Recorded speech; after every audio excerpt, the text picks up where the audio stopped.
are different kinds of a stroke. There are usually two major categories of a stroke.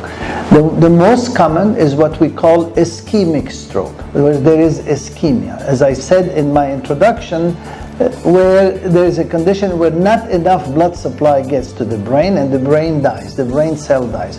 And this is usually a clot that gets to the brain.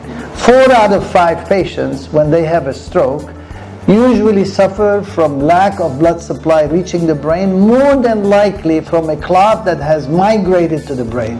This clot can be coming from the heart or can be coming from the arteries in the neck, and a small clot is fragmented and flies north to the brain, obstructs the blood vessels, causes damage for lack of blood supply.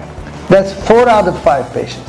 1 of 5 of these patients presenting with a stroke, or 20%, suffer from what we call a hemorrhagic stroke, where the stroke happens as a result of a bleed in the brain, such as a ruptured aneurysm, a hypertensive hemorrhage, that means a blood clot that occurs in the brain, or a bleeding that occurs in the brain as a result of a very high increase in blood pressure. So there are 2 different kinds.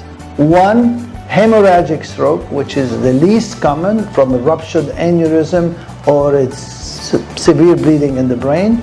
And the most common stroke, which is the kind of ischemia, 4 out of 5 patients, where a blood clot reaches to the brain, occludes the artery, and causes lack of blood supply or ischemia.